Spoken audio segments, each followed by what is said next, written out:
Welcome to the Appropriations Committee. My name is Rob Clemens. I'm from Elmwood. I represent Legislative District 2, which is Cass County and Eastern Lancaster County. I serve as chair of this committee. We'll start off by having members do self-introductions, starting with my far right. Christy Armanderas, District 18. Myron Dorn, District 30. Lauren Lippincott, District 34. Steve Erdman, District 47. Assisting the committee today is Corey Beerbaum, our committee clerk. To my left is our research analyst, Dan Wiles. Our page today is Isabel Kolb. If you're testifying today, please fill out a green testifier sheet located in the back of the room and hand it to the clerk when you come up to testify.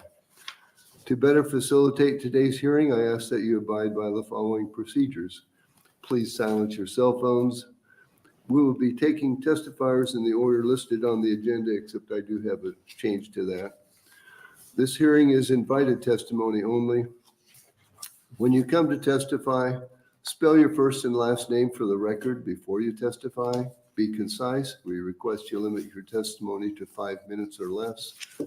Written material may be distributed to the committee members as exhibits only while testimony is being offered. Hand them to the clerk for distribution when you come up to testify. With that, we'll open the hearing on LR 361.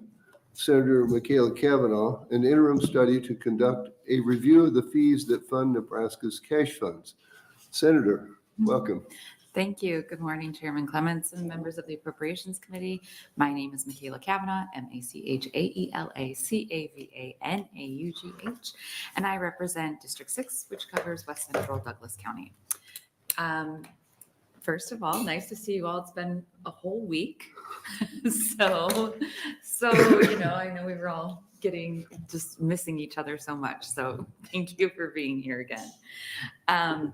I introduced LR 361 to initiate a thorough examination of the fees paid by Nebraskans and to explore the purposes and sustainability of the cash funds supported by these fees. This resolution is intended to ensure that the use of these fees aligns with their intended statutory purposes and that the management of these funds is both transparent and fiscally responsible. In preparing for the hearing, my administrative assistant, Ethan, has created a comprehensive spreadsheet that provides an overview of various cash funds, including links to the statutes that establish them and relevant pages from the legislative fiscal report. And we can share that with everyone. It's electronic in Google Drive. And also, thank you to the fiscal office for helping Ethan with creating all of that. This document outlines whether each fund generates revenue through fees, such as licensing, enforcement, or permit fees, excluding excise taxes. The spreadsheet, which I believe has been shared with you, although I'm not sure if we did, okay, includes critical data that will inform today's discussion. An example of this information we've gathered, I'd like to highlight a few specific funds. The Professional and Occupational Credentialing Cash Fund from DHHS. This fund had an ending balance of approximately $25.1 million, with $7 million transferred to the general fund in FY 23-24. Despite significant transfers, the fund's balance remains substantial, raising questions about fee levels and fund management.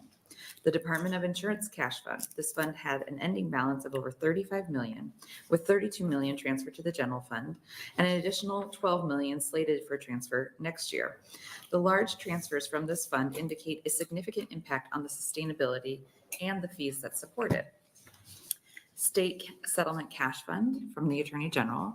This fund saw a transfer of over $10 million to the general fund in FY 23-24, with another $5 million planned for 24-25. The consistent transfers from this fund highlight the importance of evaluating whether its original purpose is being upheld. Behavioral Health Services Fund from DHHS. This fund, with an ending balance of approximately $15.5 million and had $11 million transferred to the general fund in 23-24 and $2 million in 24-25. The sizable transfer of from a fund designated for critical health service warrants careful consideration. And a final example is the Tobacco Products Administration Cash Fund for the Department of Revenue, with an ending balance of around $6.7 million. This fund saw 15 million transfers to the general fund in 23-24 and 9 million in 24-25.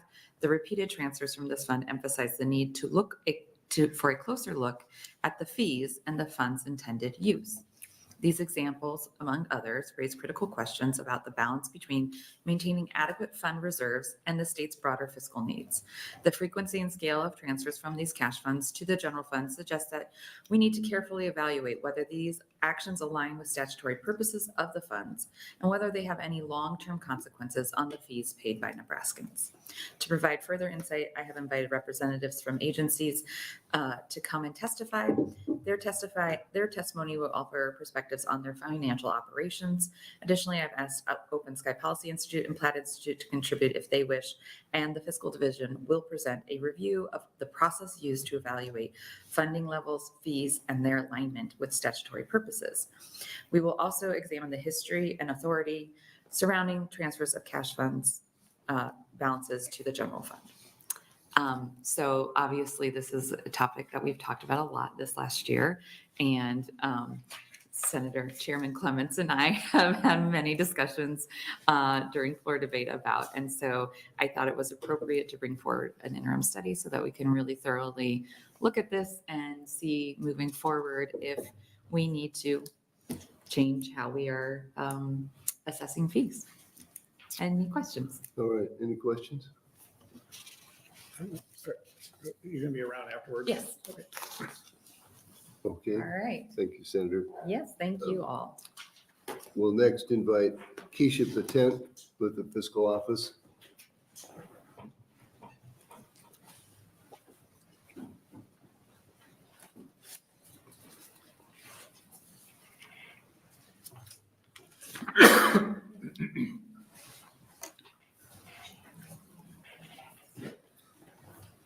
Good morning. Welcome. My name is Keisha Patent, Keishapatent, and I'm the Legislative Fiscal Analyst. I'm here today to provide some process history and background information related to the topics raised in LR 361. Related to our office specifically, analysts in the Fiscal Office work with assigned agencies related to budget and fiscal issues. This work includes monitoring cash fund revenues, expenditures, and cash balances. Commonly, analysts work to, 1, identify the sufficiency of a cash fund for a particular budget issue, accounting for revenue streams and expenses or obligations. 2, evaluate expenditures related to the permitted purposes of funds. 3, discuss fee structures with agency personnel. And 4, bring attention when an issue is raised related to any of these issues. Our office annually publishes the LFO Directory of State Programs and Funds, which contains information related to budget programs within the agencies, as well as cash and revolving funds. For cash funds, the information published includes the statutory authority for the fund, a description of revenue sources and permitted uses, and information related to actual revenue and expenditures over a 4-year time period. We are currently finishing up the 2024 LFO directory, so that will be published hopefully before session. Historically, the budget includes legislation related to the various funds, which in the past has created new funds, transferred money between funds, amended permitted uses of funds, and included other necessary changes to carry out the appropriations contained in the mainline budget bill. However, legislation amending a particular fee or fees administered by an agency has historically been within the jurisdiction of the standing committee that determines policy issues related to that agency. At times, a particular fund may have insufficient or excessive revenue for its necessary expenditures, and a bill is pending in a different standing committee to amend a fee or fees credited to the fund. In the context of the budget bills, this could lead to a budget issue that largely centers around balancing the fund's revenue to its anticipated expenditures by either transferring money into or out of the fund to better account for expenditures, or lowering or increasing the specific appropriation from that fund to better match revenues. For many years, the legislature has authorized transfers from particular cash funds to the general fund. Going back more than 20 years, since at least fiscal year 2002-2003, annual transfers have been made from the usual and customary funds, the Department of Insurance Cash Fund, Tobacco Products Administration Cash Fund, and the Securities Act Cash Fund. Annual transfers from the Securities Act Cash Fund date back further to at least fiscal year 1995-96. In addition, there have been other instances when an amount from a cash fund is transferred to the general fund. Table 1 in Appendix A, which is on the next page,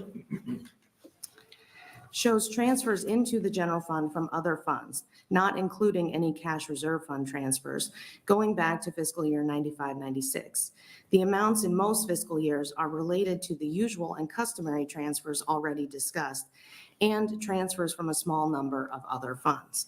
In fiscal year 2002-2003, during a recession and general budget shortfall, transfers from 16 cash funds were authorized, totaling just over $51.4 million. The next notable period for transfers occurred in 2009 during another recession and general fund budget shortfall. During the special session in November of 2009, which was called to address budget concerns, LB1 transferred money from 94 different cash funds to the general fund, totaling just over $73 million in fiscal year 9-10 and $72.1 million in fiscal year 10-11. LB3, during that special session, amended the statutory language for nearly all of those funds to authorize transfers to the general fund at the direction of the legislature. If transfers to the general fund are authorized in current law, for most funds, this authorization is a result of the 2009 legislation to permit it.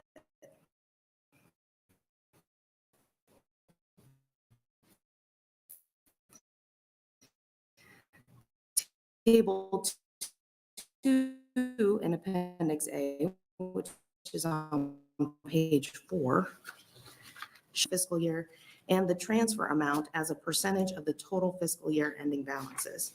The average transfer amount as a percentage of total fiscal year ending balances over that time period is 4.3%. The highest years are fiscal year 10, 11, 17, and 18, all which exceed 7%. During the current biennium, when additional transfers from other funds into the general fund have been authorized, it is important to note that the fiscal year ending balances of cash funds have grown significantly. So the authorized transfers are 4.5% of the balance in fiscal year 23-24 and estimated to be about 2.2% of the balance in fiscal year 24-25. The large growth in cash fund balances to over $4 billion in fiscal year 23-24 is due in large part to the large increases in transfers to funds from either the cash reserve fund or the general fund in the past 3 years. General fund transfers into cash funds in fiscal year 23-24 were almost $1.4 billion, an increase of $881 million as compared to fiscal year 22-23. After accounting for the special session legislation, general fund transfers to cash funds in the current fiscal year will be about $1.7 billion, an increase of nearly $300 million over last year. Likewise, cash reserve fund transfers to cash funds were over $380 million in fiscal year 22-23, $980 million in fiscal year 23-24, and $40 million in fiscal year 24-25. This does not include transfers to construction funds, revolving funds, or the general fund. I'm happy to answer any questions. It is, I think, as alluding to what Senator Cavanaugh mentioned, it is a little bit difficult to generalize all the funds. There are a very large number of cash funds used for many, many different purposes, and they all operate a little bit differently. So in the fiscal office, we try to look fund by fund as issues arise. But I'm happy to answer any questions that you might have. Other questions? Senator Dorn? Thank you, Senator Clements. Thank you for being here. And on the front page, I don't know what paragraph, the big paragraph said, however, legislation amending a particular fee or fees administered by an agency have historically been within the jurisdiction of the standing committee that determines policy issues related to that agencies. I know when Secretary Evans, when he came in and he brought a bill to raise his, who or how, explain how that normally happens, or can some of these agencies do their own fee setting, or is there a scope or? Yes, so it varies quite a bit. When the fee is statutorily authorized, it can be set up variety of different ways. The most common are that the legislature actually sets the fee, and that is the fee. And if it needs to be a change to it, someone would have to bring a bill to change the fee. Oftentimes, if that is all that's being amended in the bill, that bill would be referred to whatever committee has the jurisdiction over policy issues related to that particular agency, not necessarily the Appropriations Committee. There are also a lot of fees set up where it is a range of fees allowed by the legislature. There may just be a maximum fee in statute, and then the agency would be able to, through rule and regulation, set the fee at what level they need to set it at, not to exceed the maximum in statute. Again, sometimes there's a floor and a maximum. So they would be permitted to go through the rule and regulation process to change those fees as needed.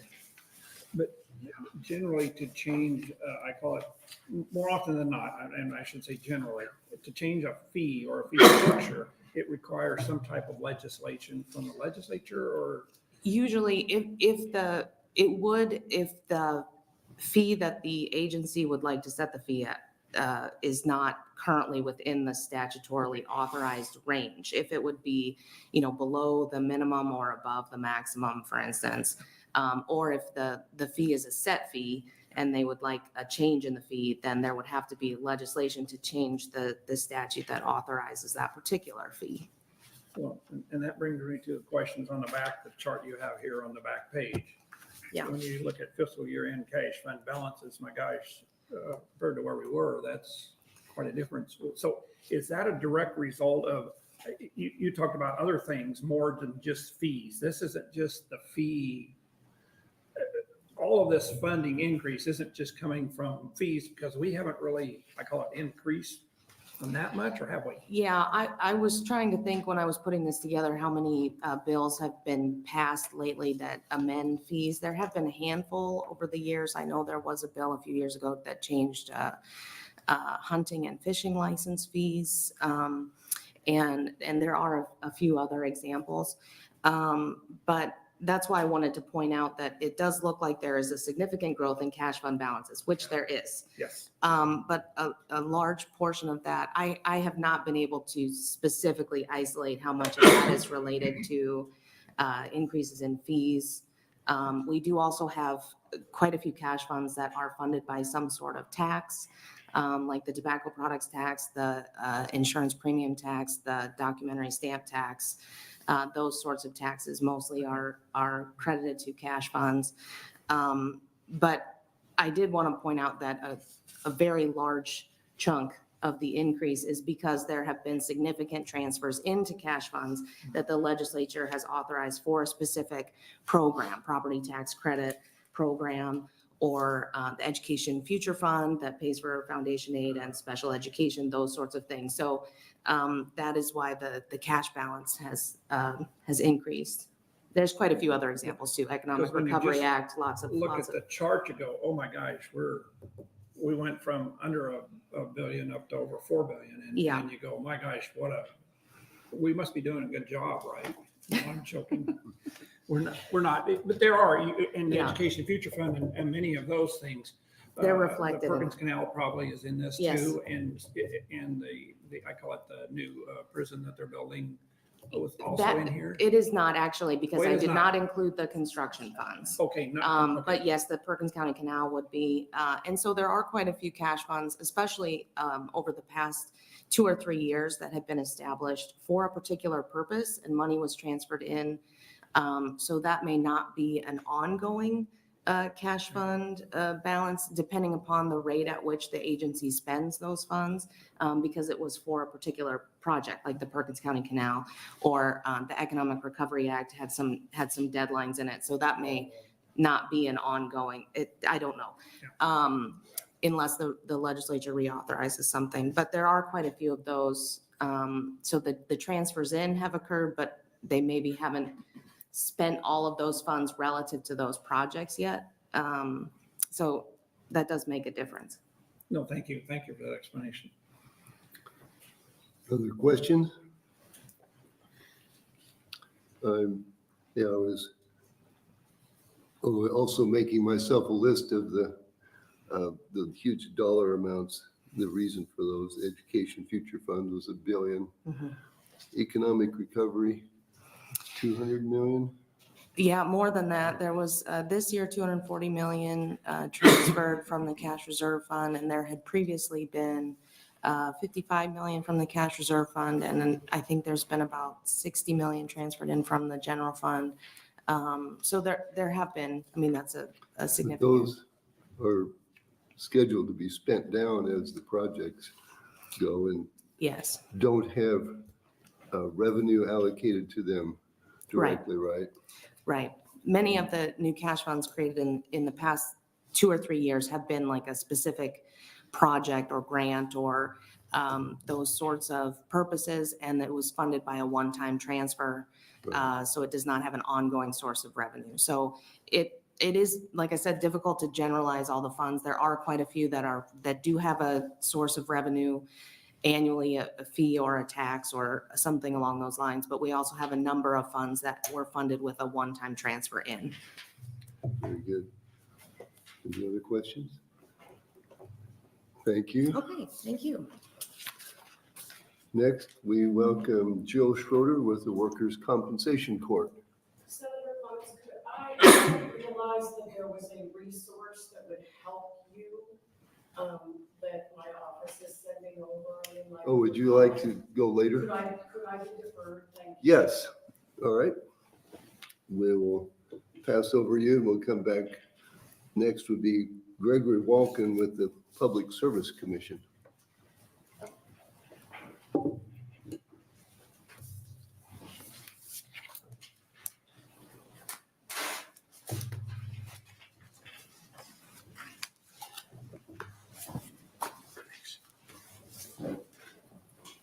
Good morning.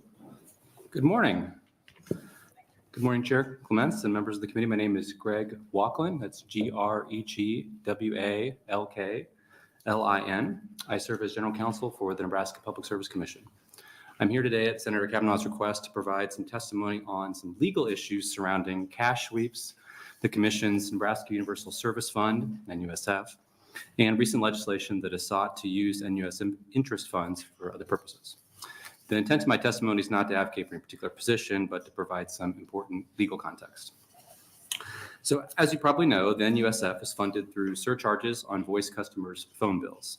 This is assessed on a monthly basis on every voice customer's bill and remitted by phone companies to the Commission.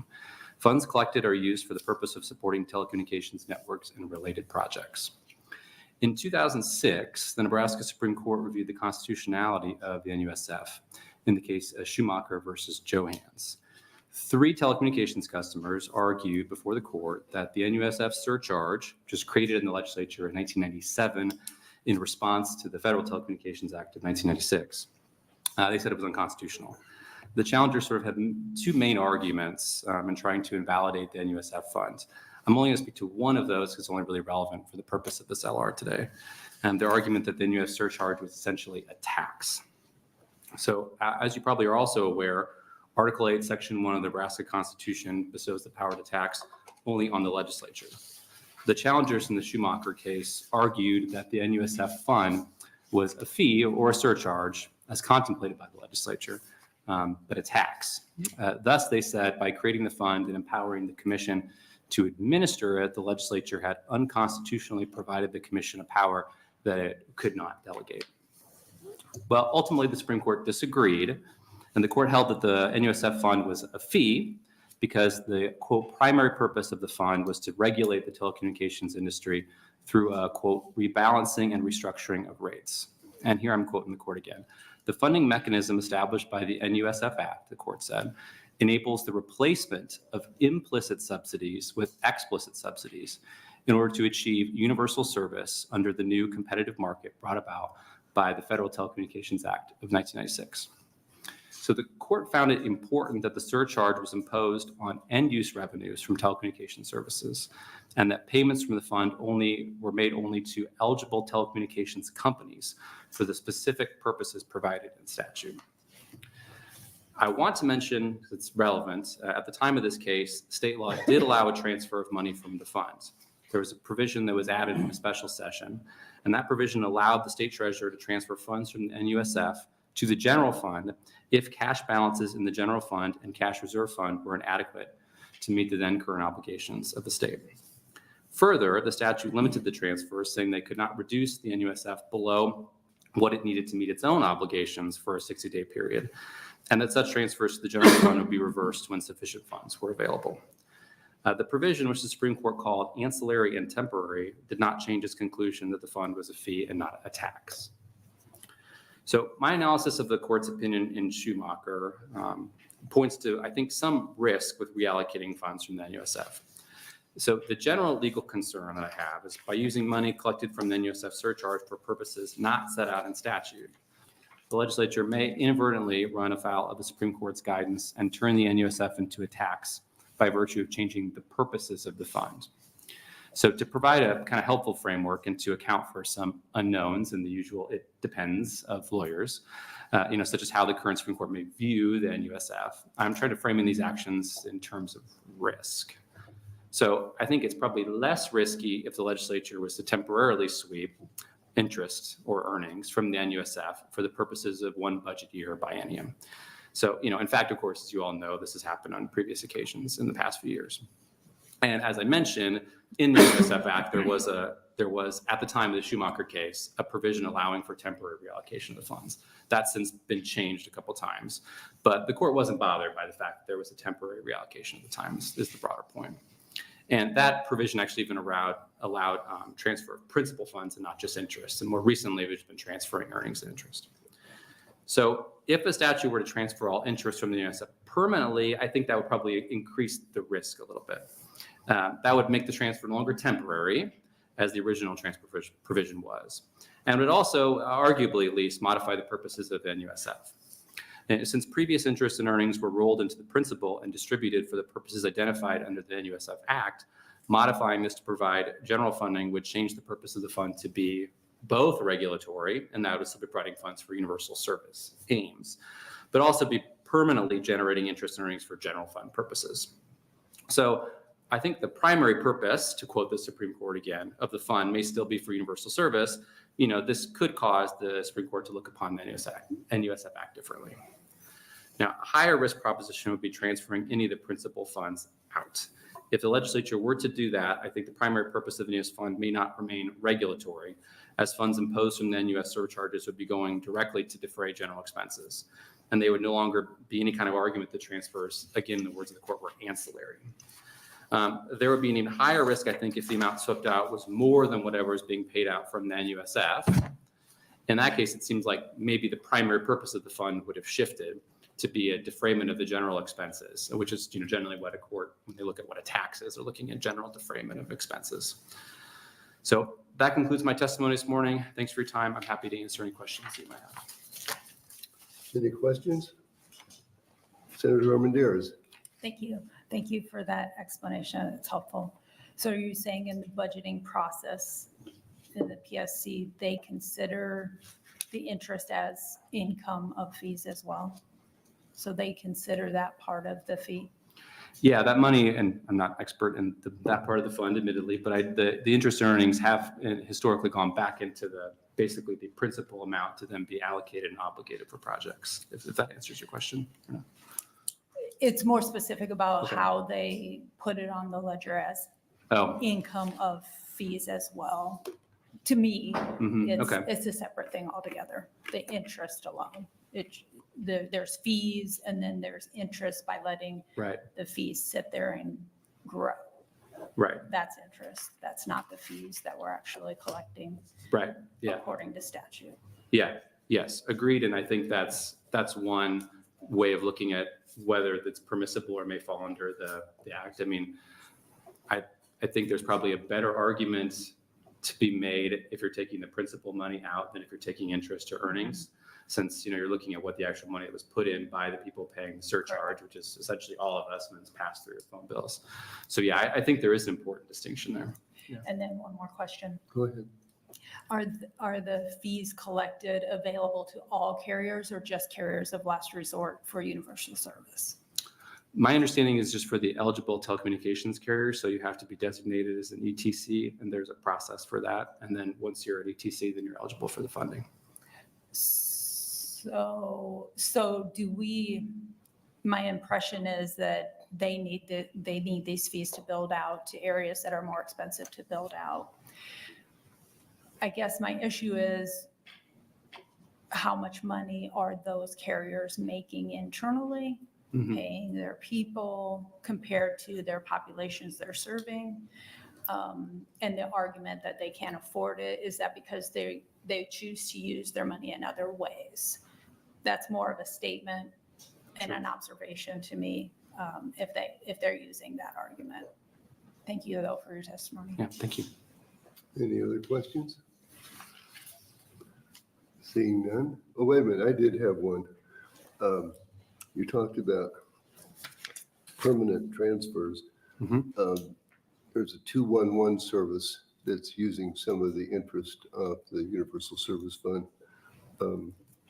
Is that a permanent transfer? Is it in statute now? It's in statute, yes, you're correct. All right. You know, and in that instance, I suppose there's an argument to be made that you're allocating that money for a specific purpose.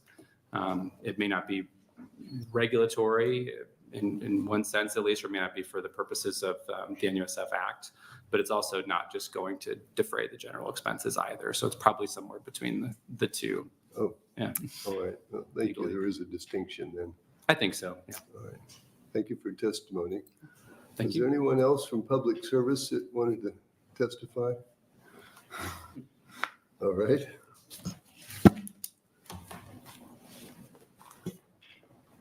Workers' compensation, Jill Schroeder, you're ready.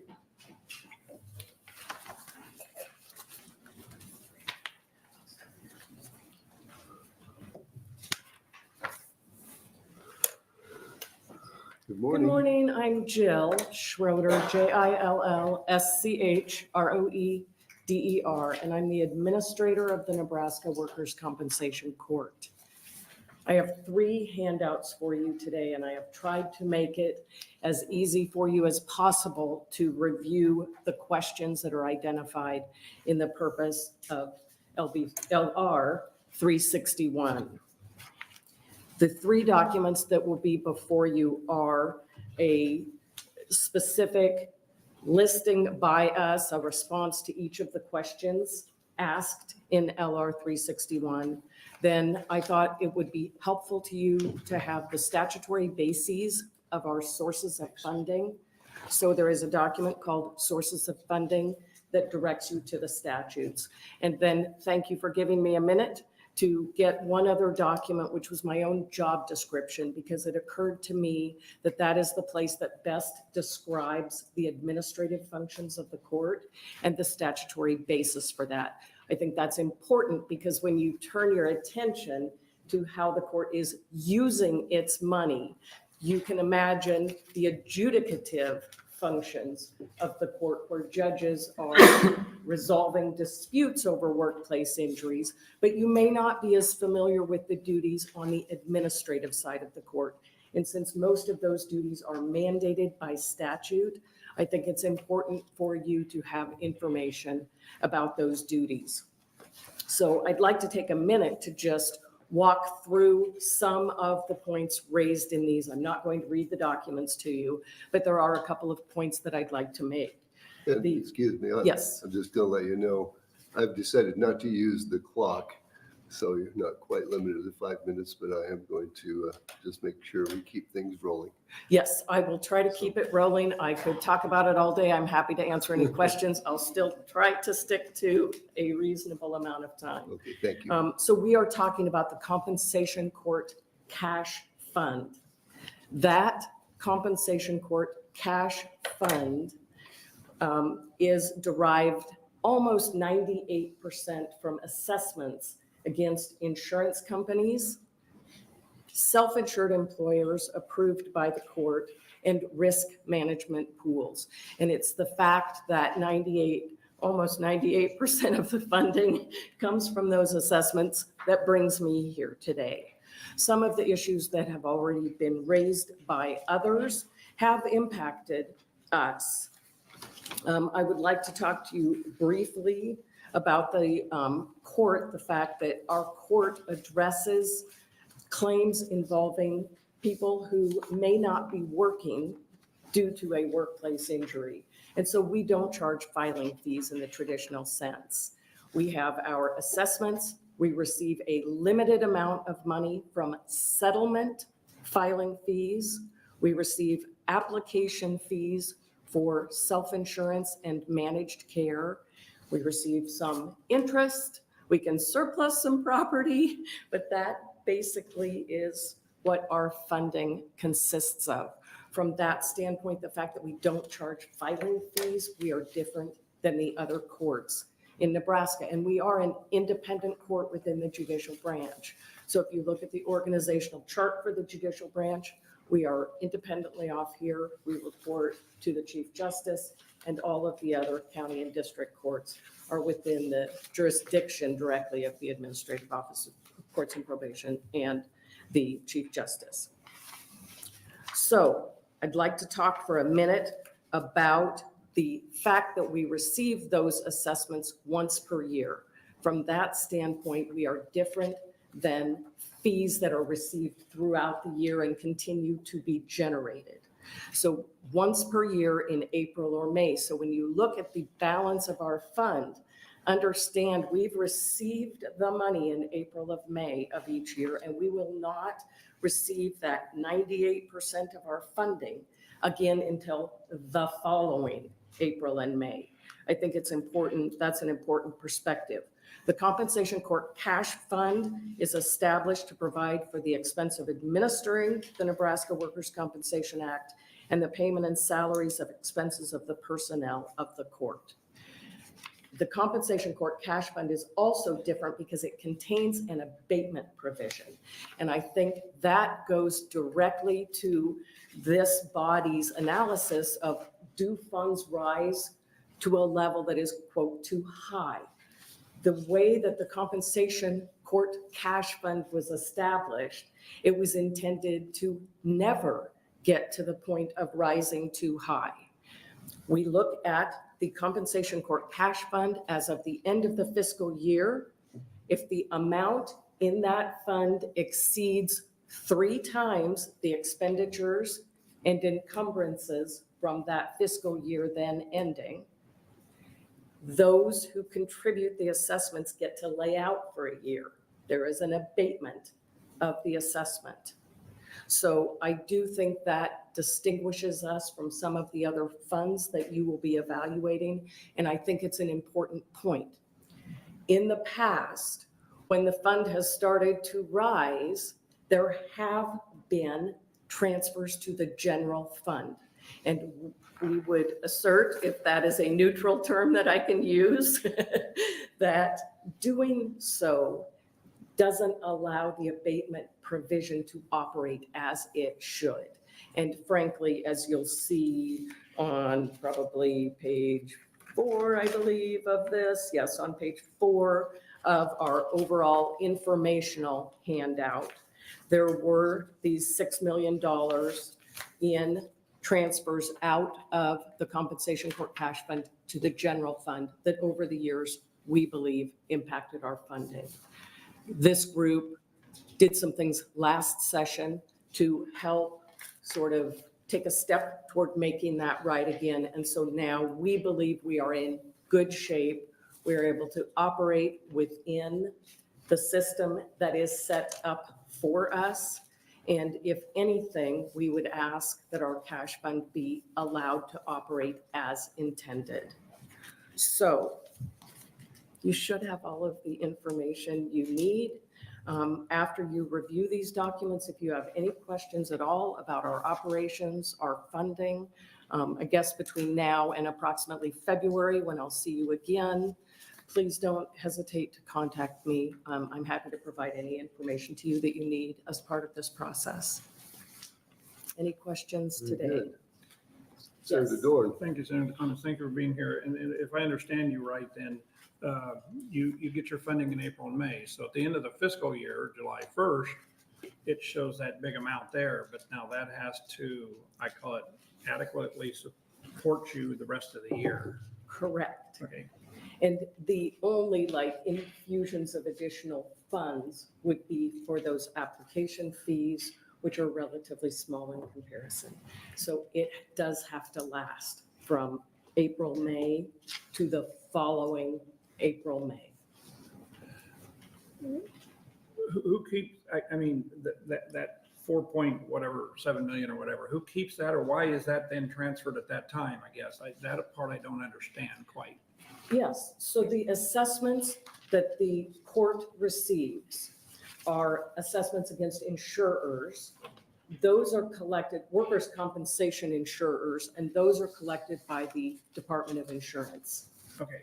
So, Then we collect the self-insurance assessments, and those cannot be collected until after January 1st of any given year because payroll from the prior calendar year, okay.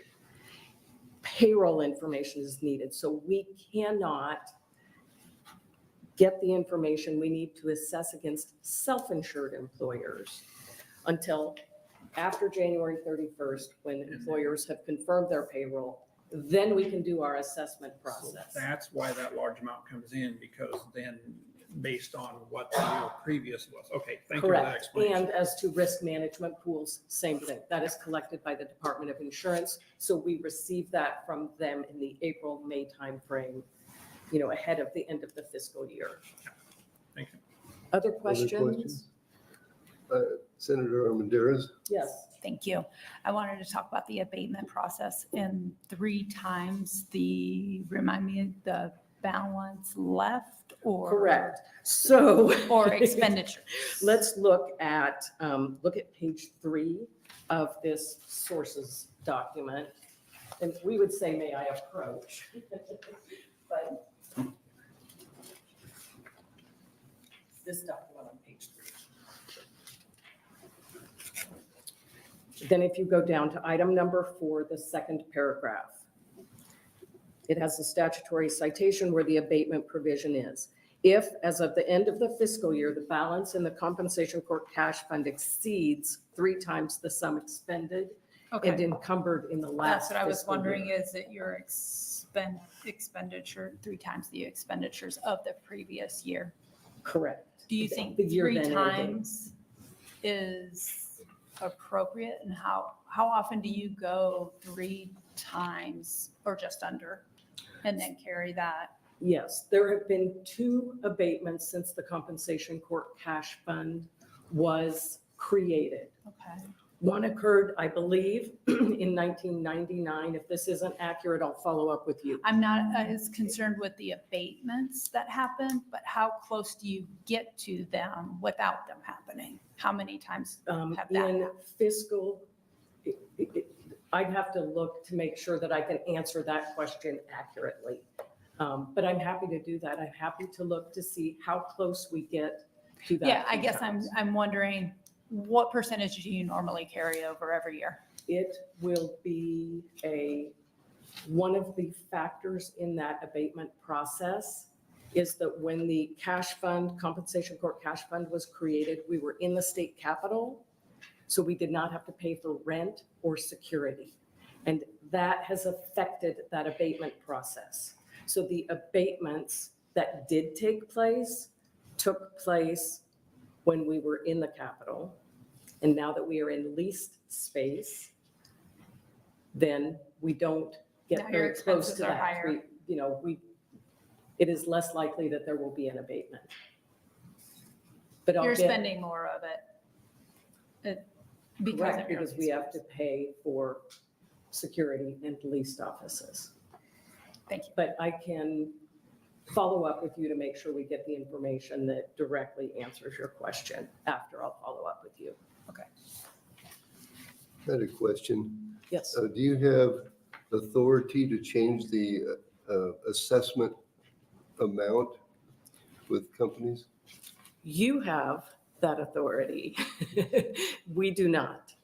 And so you'll see on the sources of funding document, Yes.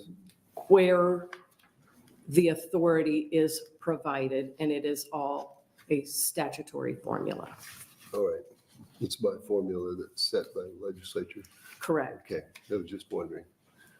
Very good. And There that is are- adequate. That amount is adequate at this time for your funding? Correct. We can set the amount of the self-insurance application fee, but frankly, our costs to administer that program exceed what we can charge per statute. And so we don't exercise the discretion to change that because we need the full application fee. Okay. Okay, thank you. for Thank your you very testimony. much. Thank you. Next, I have Joey Adler with Open Sky. Due to illness, you're getting me. Oh, all right. So trying not to feel like the second string quarterback, but we're here. Well, welcome. Thanks. So I'm Tiffany Friesen Malone, TIFFANY FRIESE.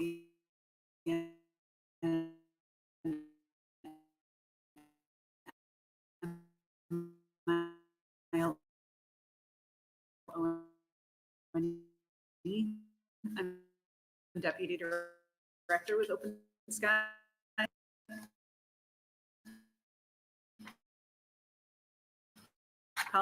We find it timely and we think it explores an important, are not taxes. Taxes are levied for funding general government services, while user fees are imposed for the primary purpose of recouping the costs incurred by providing that service. As a result, user fees help to diversify government revenue streams, which is an important aspect of any state's revenue system. However, like some taxes, user fees not based on an individual's ability to pay are regressive, disproportionately impacting those at the lower ends of the income spectrum. Just as user fees are important for the state, there are important things to consider in how user fees impact individual payers. Authorized expenditures from specific cash funds are generally tied to the service for which the fees are paid, which directly connects the payer to the service. So when Nebraskans pay the fee for a service, they reasonably know the cost of providing the service and exactly where their money is going. This works towards promoting transparency in the state's revenue system, an important overarching goal. However, we've seen recently the legislature's desire to use cash fund balances for general purposes. Bills in the 2024 regular and special sessions sought to move cash fund balances to the general fund, which can undermine transparency by using revenue from user fees to pay for unrelated government services. By definition, this would constitute a tax, not a user fee. While not unprecedented, the 2024 sweeps stray from past precedent in important ways. As already said, there have been two recent periods of multi-year cash fund sweeps to help balance the budget since fiscal year 2007, beyond what was usual and customary. When both of those sweeps occurred, the state was in much more dire fiscal straits than it is today. In the years leading up to those periods, the state's revenue growth was negative or below average, and it saw substantially negative variances from the minimum reserve on financial statuses. The next highest proportion of cash fund transfers in the general fund as a share of total balances occurred in fiscal year 2024. Unlike in 2010 and 2018, the state was riding a wave of strong revenue growth in the preceding years and seeing variances from the minimum reserve in excess of the 3% minimum. However, it's also important to note, has also been said, that the state's year-end cash fund balances have grown substantially in size over the past decade. Fiscal year 2013, cash fund balances exceeded $1 billion. Now the state is estimated to end with about $4 billion in balances. Even when adjusted for inflation, the 2024 balance is way higher than 2013. Such high year-end balances could be explained by fees higher than necessary to meet the cost of service provision or by authorized expenditures too narrow to adequately spend down the balance. Agencies might also have plans to use the funds for outstanding obligations and encumbrances which are not accounted for in the year-end balance. Regardless of the reason, Open Sky does not support maintaining a situation where cash fund balances continue to increase and the funds are subsequently swept by the legislature for general purposes. We recommend fees be regularly adjusted to meet the cost of service provision, and the legislature ensure cash funds are expended for their statutorily authorized purposes, including outstanding obligations. We appreciate the committee's attention to this important issue, and I'm happy to try to answer any questions. Thank you. Any questions from the committee? Senator Armendariz? Thank you. Thank you for being here. When you guys do your analysis, do you peel out those cash funds that were created here short-term and temporarily for Perkins Canal, economic recovery, peel those out of that total of $4 billion? We did it, I think, a couple ways. So when we were looking at things, we initially were going to use a number that was 2.7 billion because we didn't include that. Okay. But since 4 billion was being used for consistency, I said 4 billion now. So when you present that to the public, would that be confusing to them? To not I think if we let them were, understand if we that? were to have something in writing, we would probably include a footnote laying out all the assumptions, everything that we included. We tend to hyperlink to source docs. So I think I'm assuming that we would be pretty clear with what all we were including when we say as specific a number as 2.7 billion. Okay, I appreciate that. Mhm. Thank you. Other questions? Seeing none, thank you for your testimony. Thank you for having me. Next, we have Game and Parks, Director McCoy.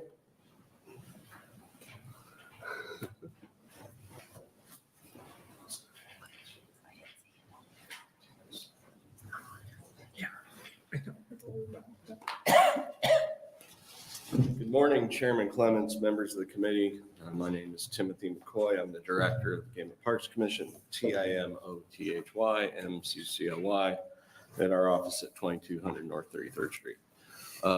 We got an invitation to come here in the afternoon, day before yesterday. So I do not have a lot in writing for you. I did bring for you, as we read through it, one of the questions was relative just to identifying the fees and the dollars that come in. And that what I handed out is a big breakdown of that. It's got some of the summary numbers in it. I'm going to go through this fairly quickly at a high level. When you look at our fees, the most prominent fees that people think about are hunting and fishing fees relative to our agency. When we look at those, we are, in the last year, we had a total revenue in our game cash fund of $29.9 million. 19.3 million of that was from those fees from those users. When we look at our where we sat with our ending balance last year, as of July 1, it was about 29.7 million. Our expenditures last year were about a little over $32 million. Most of that is operating, but we did have about a little over $1 million in capital expenditures for fish hatcheries. When we look at our total balance for game cash, one of the things that we separate out is our lifetime balance. And those are fees from lifetime permits. Right now, our lifetime balance is 15.3 million out of that ending balance, 29.7. So we can spend, according to Nebraska statute, we can spend up to 75% of those funds. We have never spent those on operating. So we look at basically our operating expenditure balance right now at about 14.3 million.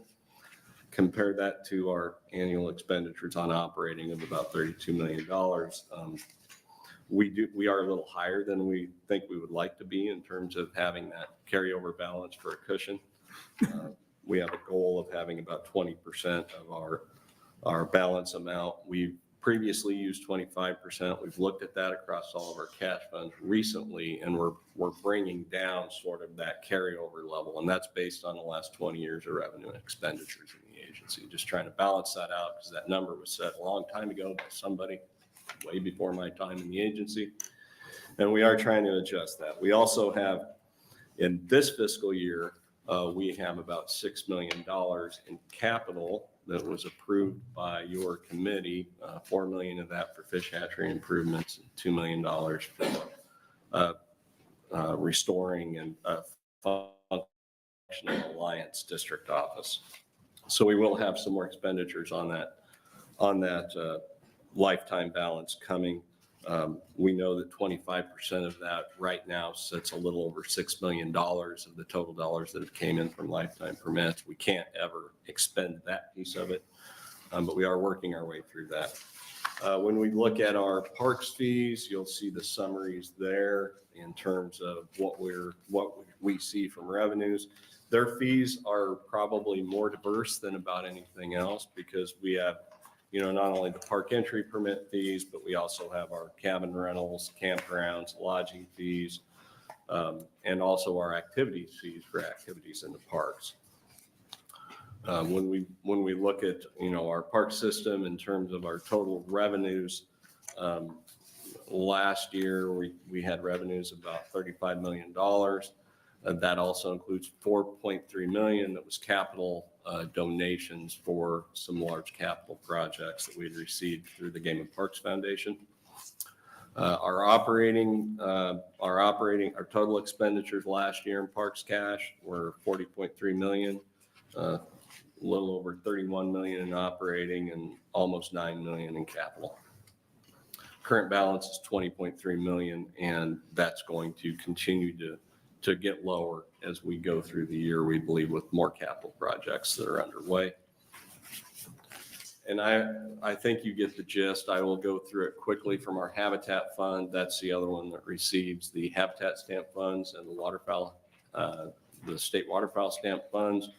That fund brought in last year in revenue about $3.16 million.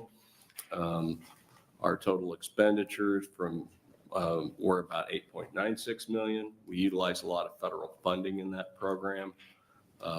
Has a current balance of about $13.2 million with $5.4 million in lifetime, which is in that same consideration for our agency. And how my commission has looked at it is we're not going to roll that into operating. We want to roll that into projects that have a long-term impact. Some of those could be big wetland restorations, land acquisitions, those sorts of things. And then our Aquatic Habitat Fund is somewhat similar. Current balance is about $12.3 million or $10.3 million. We have a lifetime balance right now, 3.5. According to statute right now, we can't spend any of the lifetime balance on aquatic habitat. We're not at the point we need to bring something to solve that, something we'll have to watch in the future. In the last year, we brought in $2.52 million in those stamp fees, and we had about $2.4 million in operating and $2.53 million in capital out of that fund. In terms of the overall picture, when we talk about permits and fees, you've been asking that question. All of our permits that are in that first section are in statute. Those either have a specific fee identified or a fee range that's been established by the legislature. The last increase we requested was in 2023. We worked with the Natural Resources Committee to make some increases in non-resident big game fees. So we did make increases in 2024 for non-resident turkey, non-resident deer, and non-resident antelope fees. And part of that was looking at, we are reducing some of the opportunity for non-residents or limiting it more because of reduced populations of those species. And in terms of antelope, we were below and will probably still be below what the other states charge for non-resident hunting permits. So when we look at permit fees, a lot of things we're looking at are, what's going on in our region with different states. We normally will bring comparisons of what our fees are in Nebraska to surrounding states when we look at those. We also do the same thing with resident fees when we requested resident fee increases. And so then when we get to our activity fees, which is all of our activities in the parks, activities at shooting ranges that aren't a permit, those are set through a fee schedule that's approved by our commission. And so we utilize that. We typically in October, our parks team they have the vast amount of fees with the vast amount of activities they have. And they will bring any requested changes. Those are approved by our commission before they go forward. When we look at activity fees, we're looking to, in many cases, we're looking to try and increase our fee to offset where we see our operating costs are exceeding the cost of the revenue from the activity.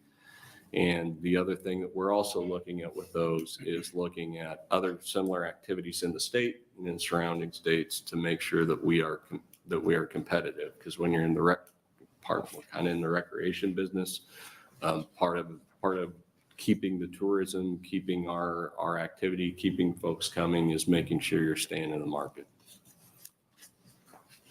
Be happy to answer any questions. Questions? Senator Erdman. Thank you, Senator Clemens. Thank you, Director McCoy, for being here. You mentioned out-of-state antelope permits. Can you describe that a little bit? Do we offer rifle out-of-state antelope permits or only bow hunting? We offer archery and muzzleloader. We've never offered non-resident rifle permits. Part of that's just to the size of our antelope population. The huge demand that we have from those by residents is the other thing. Our resident demand quickly, those permits go fast in terms of the rifle permits among our residents. So if we were going to try to do something with non-residents, we'd have to probably have to work with the legislature to do something that would establish some sort of quota to be able to do that. So if you know, is our antelope population growing, steady? What is the population? Well, in the last 2 years, we had been on a bit of we're seeing a decline in the antelope population, but it had got fairly high. We had a couple of, we had some winter issues. We also had EHD when we had EHD 2 years ago, there were antelope that got it. With our collared study that we had going on at the time, we saw about a 20% mortality between those two things. So that dropped our population. We're continuing though to keep our permit numbers up because we're trying to make sure we keep that under control. We still are having some antelope crop damage complaints. We're continuing to work with those landowners to try and get shooters out there or get hunters out there, depending on the time of the year. So following up on the cash funds you have, I believe we reviewed that in the special session about the interest earned by each agency that has cash reserve. And if I remember correctly, I didn't have my documents, but I thought I seen that Game and Parks earned $5.7 million in interest. That would lead one to believe that you have too much cash reserve. Would you agree to that, or is that something I've misunderstood? Well, it's sort of challenging for me to look at it that way when we have those lifetime permit balances that you're trying to maintain for large projects. I know that there is interest that's going to be taken from parks cash. We have a couple of other funds that are in this same special category that's just be talking about, and that was these one-time big dollars. We have the Water Recreation Enhancement Fund that was provided for big projects at Lewis, Clark, Lake McConaughey, and Niobrara State Park. That's setting at $89 million right now. It was originally $100 million that was provided to the agency. So that interest is pretty significant. We have a Trail Development and Maintenance Fund that was approved a couple of years ago for the completion of the Mopac Trail between Lincoln and Omaha. That actually is an agreement with South Platte NRD because they're the ones that own and develop that trail. So we're waiting for those dollars to get spent. I know those are being identified. And there's a couple of other funds. I think the Capital Maintenance Fund was identified for interest coming off of that. The Capital Maintenance Fund is funded by sales taxes on motorboats and ATVs and UTVs come to our agency with capital maintenance in the parks and throughout the park system. I know that those interest off of those is going to be pulled away. Those funds in the Capital Maintenance Fund several years ago when we were in a general fund deficit, parts of those funds were actually pulled back by the legislature to help with general funds. So we understand giving the source of that the interest going to the general fund is not something we're going to worry about. The only one that we would be concerned about is parks cash. And part of that is because we do utilize parks cash extensively on capital projects. We have some big capital projects identified right now that were approved at Fort Robinson that we'd like to get some of those done. We started working on the bakery building, and we've got design also underway for another Buffalo Barracks to try and honor the Buffalo soldiers. Senator Yeah, Erdman? thank you, Senator Clements. Can you speak on that Mopac Trail? That was a number of years ago when we set aside that cash to do that trail. It was a very low cost, $1 million a mile deal. And so. $8.5 million. They are currently, I believe, they are either still evaluating or they just have identified their final route. They're working locally, the NRD. This is the NRD's project. We're essentially a pass through an agreement to them. Obviously, we won't provide the money until it's got to be reimbursed. So If they were building the interstate system, we still have a 2-lane highway in the state. That's ridiculous. The other question I have is how much funds or dollars are left in the Lake McConaughey so-called marina deal? What do you have left there? Well, the challenge is we were given for the Water Recreation Enhancement Fund. They provide us an amount of started with $100 million. We're still in the design process on all of these. We're about 30% on Lake Mac. There was no breakout of funds identified in the dollars that came to us, but the HDR proposal that was based on identified $128 million worth of total cost. So we've got a lot of adjustments to make as we work through this. Is that going to happen in Marina McConaughey? We've still got to figure out what the cost estimate's going to be for that, given the way the lake varies. They've identified a core area that'll likely go into.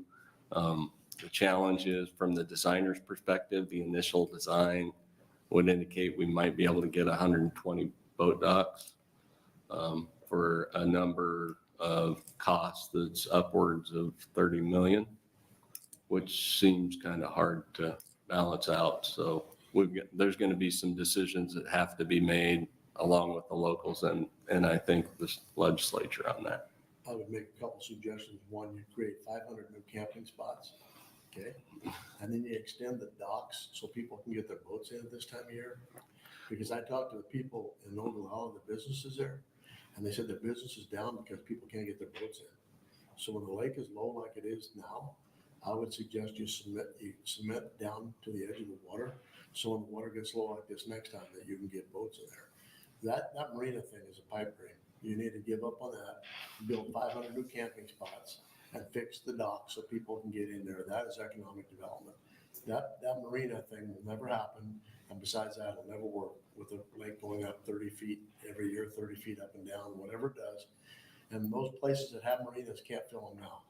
So I don't know whose idea that was. It was almost as crazy as Lake Mike, but that's for what it's worth. Senator, you said dock. Did you mean boat ramp? Yeah, he means Boat ramps, yeah. No. Yeah, and we're actually in the midst of examining that right now because, Central has the plans that they need to keep the lake low and reface the dam.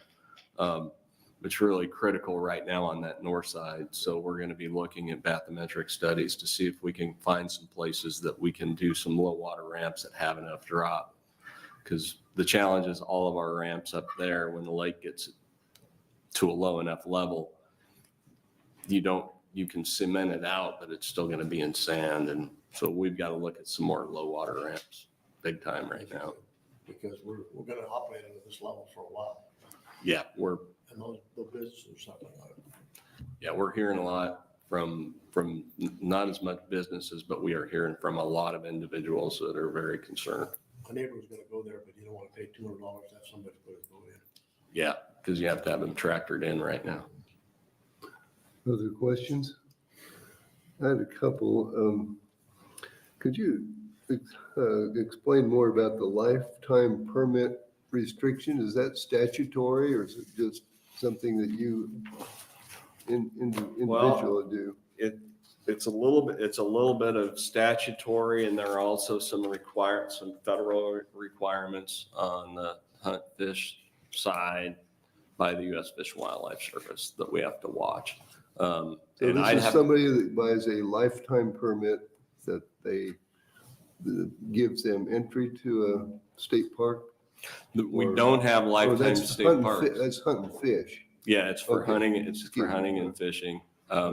State parks would be challenging because that's a vehicle entry permit. Yeah. Okay. So yeah, there are some restrictions on that. And part of that was tied to when these were originally made available, everything had to be based on a lifetime amortization table. When those were first established, actually none of it could be spent. And then we did get the ability and some flexibility working with the federal partners that we could actually expend 25% of that, or expend up to 75% of it. It still requires 25% to be essentially held where we can use the interest off of it, but that balance has to stay there. So it's sort of I don't know, not an endowment, but it's the way it's set up. It just sort of gets held in the fund. And you had mentioned a 20% goal. Could you explain what that 20% goal is? When we look at what we look at for a minimum balance that we want to maintain, and that is 20% of our previous year's operating costs. Oh. Operating only, not capital. Part of that is just sort of looking at the last 20 years in terms of a stress test. Actually, I'm gonna requote something. I think I said something wrong. So, for our parks cash, we want to keep it at 20%. It was at 25. For habitat cash and our game cash, we're going to actually move from 25% to 15%. Part of that is when we get close to that number, previously, or at any point in time in the year, we slow spending, or we stop spending, or we delay capital projects. And so we want to keep, we've looked at the history of that and think that we can, that would manage what we saw in big bumps, or mainly declines in revenue when we've had some severe events and we saw the revenue declines in those funds. So trying to match that with our cash fund, what we're reserving is a part of the balance to what's happened in the past. And are you able to transfer between parks cash and habitat cash, or are they locked No, in? every one of those funds has a very specific purpose in statute. So parks cash dollars can only be spent in support of the park system. Now, that also includes, from a parks cash standpoint, some of their operating costs as part of our conservation officers' time when they do law enforcement in the parks. It also includes time, through administration, our budget and fiscal, our IT divisions, all of the marketing and communications we do. And how many cash funds do you have? It sounds like there's a few here. Parks and habitat. We probably have about 25 cash funds that show up in our budget. We have several that are for the Environmental Trust, which is actually ran by the Environmental Trust Board, but fiduciary, they go through us. I know they have a large balance in their dollars relative to grants that's probably over $65 million. So each one of those is restricted for a particular purpose. It can't be transferred. They are. We do have the fees for snowmobile registrations go into the game and park, the general funds identified in game and parks, and it's less than $5,000 a year. Okay. Other questions from the committee? Seeing none, thank you, Director. Thank you all. If there's something you need, reach out. I was a little scrambled on this, so if you need something that's a little more organized, I'd be glad to do it. Well, thank you. That's all I had on my invited testimony. Did you have any other invited? No. Okay. Senator Cavanaugh. Thank you. We did invite the Platt Institute, but they did not have somebody available. So. All right. And we did invite the DMV as well. And I have in here, lots of paper now, an email from the DMV. I don't know where I put it. Well, I can forward it to the committee. It just outlines some of the DMV's cash funds. And never like to miss an opportunity to sing the praises of Rhonda Lamb, who is the head of the DMV, because I think that she is the gold standard for fees for service and management of government resources, and has done an amazing job. My time on the Transportation Committee, she's come before us several times. And actually, the DMV is how I first learned about some of our fees for service and cash funds versus general funds.